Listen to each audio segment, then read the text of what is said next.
Well, the fall leaves are turning in the Gatineau Hills just north of Ottawa. It's a beautiful sight. But enough about the nice things near Parliament Hill. Let's get to the real action there. Andrew and Alan are here in Toronto. Chantel is in Montreal. I want to start on the veterans story, the question of confidential information, where it was passed around. Everybody seems outraged about this. The Privacy Commissioner is outraged, the government is outraged, the opposition is outraged. But all fingers are being pointed at the bureaucracy. Here's just a quick review of what Mr. Harper, the Prime Minister, had to say today. Watch this. This government has absolutely no tolerance for the behavior that went on here. We asked the Privacy Commissioner to look into this matter. The fact that some in the bureaucracy have been abusing these files and not following appropriate process is completely unacceptable. All right, so all blame being pointed at the bureaucracy there. And I want to talk about that because it comes to this issue of accountability. The Prime Minister's office knew about this in some version within months of the Conservatives taking power. It started, I think, on the watch of the government before. But is this accountability? Alan?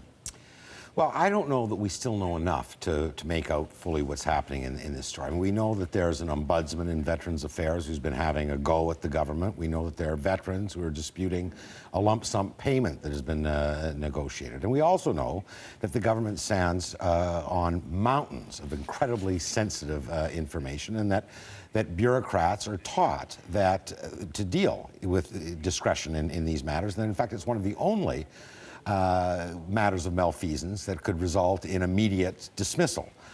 So the extent that it happens, it's rare. That it's happened in this instance, it is an outrage, and we should be, very, very concerned about it. But that I think it's still, this story hasn't completely, unfolded yet. Chantel, what do you make of it? Well, we also know that this did not result from the arrival of a new government that wanted more information about veterans when they got in power. This was a practice that was apparently happening under the Liberals and carried on onto the Conservatives. It's kind of hard in the real world to blame a government, an incoming government and an incoming minister, a rookie minister, for being subjected to a practice that was there when he arrived. I mean, it's easy enough to say you're accountable for everything, but how would you really know that this isn't how it's done or that this isn't right? So up to a point, I think that it is not totally unfair to point the finger at the bureaucracy. Okay, I get that for the first couple of months of the government, but this was almost 5 years ago. Well, as I say, we're caught between two governments here. There's no doubt that if you have that many bureaucrats operating under that kind of culture, somebody at the top should take the blame. The problem is who? You've got the previous government is no longer in power. The minister who was in the job for several years after they took power is no longer in that job, so it'd be hard to take it out on poor Jean-Pierre Blackburn. But this is more than just a couple of bureaucrats, rogue bureaucrats. This was a culture that seems to have taken hold, and certainly information that was being passed around, not just an ordinary invasion of privacy, but about a critic of the department. You're getting into Daniel Ellsberg territory at that point. And the knowledge that this was being passed up to the minister's eyes, so political staff, in other words, not just bureaucratic staff, makes it absolutely chilling. So I guess what we all have to do is to wait for the Privacy Commissioner's report on this, an investigation into this. But the fact that they sat on this and haven't, it appears, have not done much about it until now is certainly a condemnation of this government. All right, I want to show you another clip. This one's of Lawrence Cannon, the Minister of Foreign Affairs. Different topic. He's talking yesterday to a group of diplomats in Ottawa, and it's the speech is about Canada's bid for a seat on the UN Security Council. But he takes it a little further. Here's what he has to say. Watch this.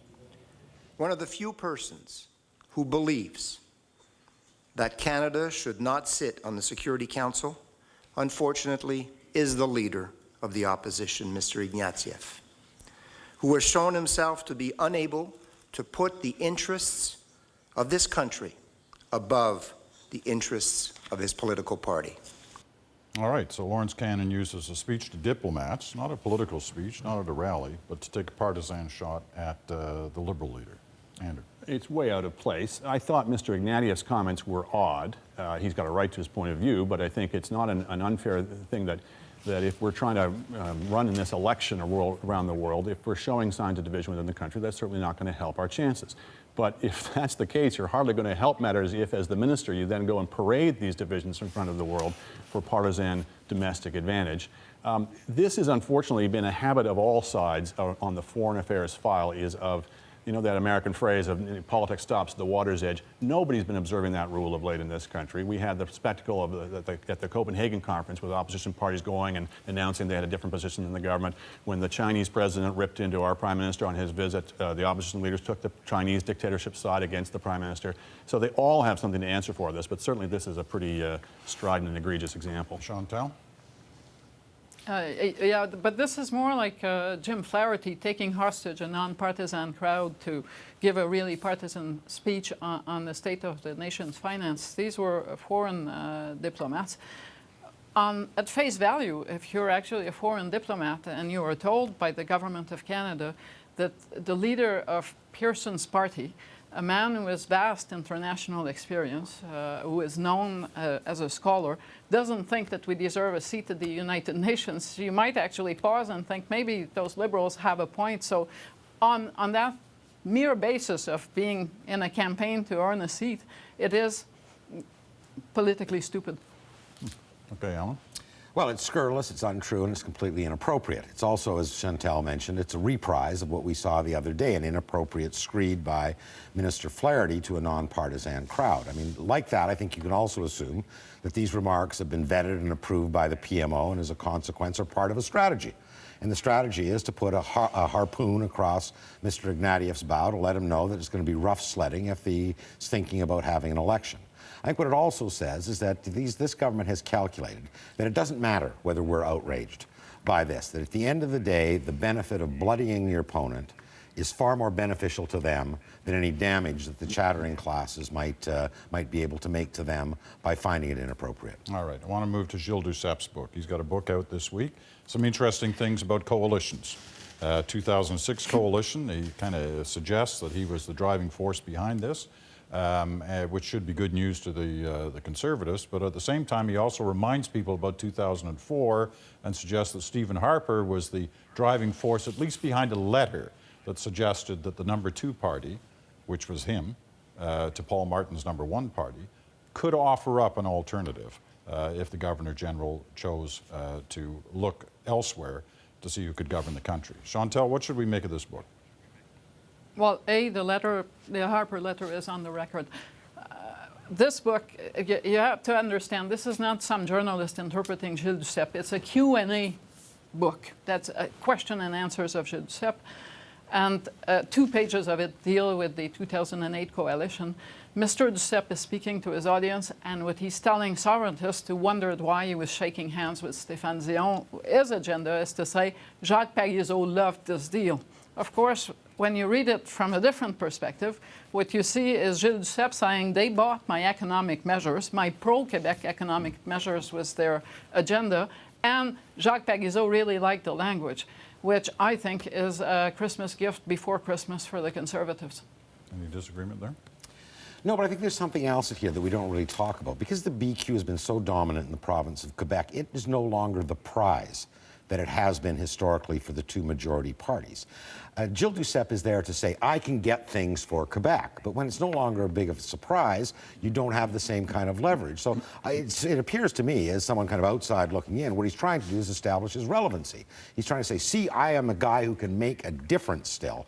And in that regard, it's you know, he's taking parentage for what in essence is a failure.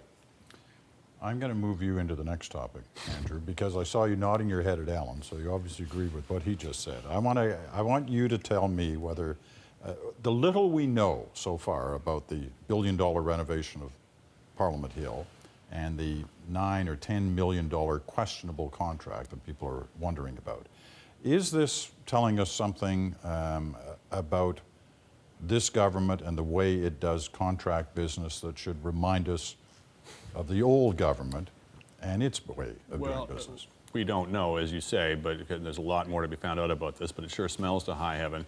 And the fact that the Prime Minister's language is seeking refuge in, well, there's no criminal charges been laid against any member of my government. If there is, we'll bring in the RCMP, is certainly very reminiscent of Chrétien. And it would certainly be very unfortunate if they were adopting the Chrétien standard, which is that anything short of criminality is okay.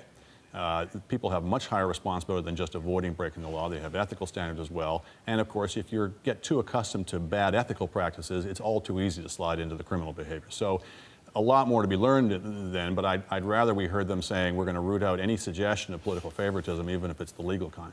No? Well, I think it says something about the perils of government procurement practices, you know, regardless of who's in power. I mean, it's very similar to the sponsorship scandal to the extent that you have a relatively naive, nonpartisan individual trying to do business with the government being duped by a fairly low-level, unscrupulous party worker saying, this is how the system works. Just give me money and everything will be fine.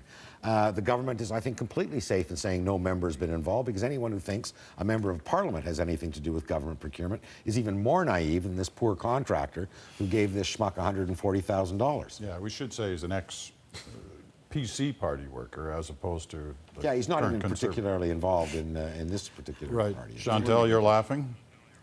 Well, there is the small matter of the minister attending a fundraiser for the Conservatives that was kind of set up as payback. And what that kind of suggests is not criminal behavior, but it does suggest that for the second time in 6 months, the government's nerve instinct on ethics doesn't seem to be much stronger than its predecessors. Remember Raheem Jaffer, who was going in and out of ministers' offices peddling ideas and projects, and now you have ministers rubbing shoulders with people who want to thank them for getting contracts. Not great. I want to end on we don't usually do this, but there's somebody leaving Parliament Hill this week, gave his final speech, his kind of retirement speech. Jhill, he was the government House leader for a while. He's pretty well liked by a lot of people on Parliament Hill of different parties. He was one of the original Reform group from 1993, so he was up there 17 years. Had an interesting speech as a sort of final speech in Parliament. I'm going to run a very short clip of it. Here it is. But in the end, Mr. Speaker, it is ultimately up to each of us to determine when it is the right time to leave, when the passion has begun to wane, when we may no longer be sufficiently motivated to give the job the 100% that our constituents deserve. You know, maybe I'm over the top, but I found those really fascinating words for a guy exiting after a generation almost on Parliament Hill, searching for whether he still had it inside him, and wondering, I think, at the same time, how many of those sitting around him have it inside them to do what they need to do on Parliament Hill. What did you make of it, Andrew? Well, obviously, if you've lost the fire in the belly, you should go in any field, frankly.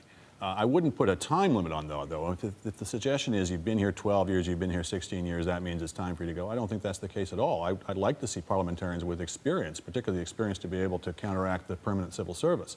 Some of the greatest parliamentarians, some of the greatest congressional figures in the United States have been people who had 30, 40 years experience. Jean Chrétien was derided as yesterday's man before he became prime minister. So I think the issue is the system beating it out of people? Are they losing the fire in the belly because as MPs, as ordinary MPs, they have so little ability to actually affect things? And that's what we really ought to be going after. Chantal? Well, I can think of many MPs who seem to have less fire in the belly than Jhill, to tell you the truth. But the reality is, when you look at the numbers, that most MPs do not leave because they have lost their enthusiasm. They wait for voters to lose their enthusiasm in them.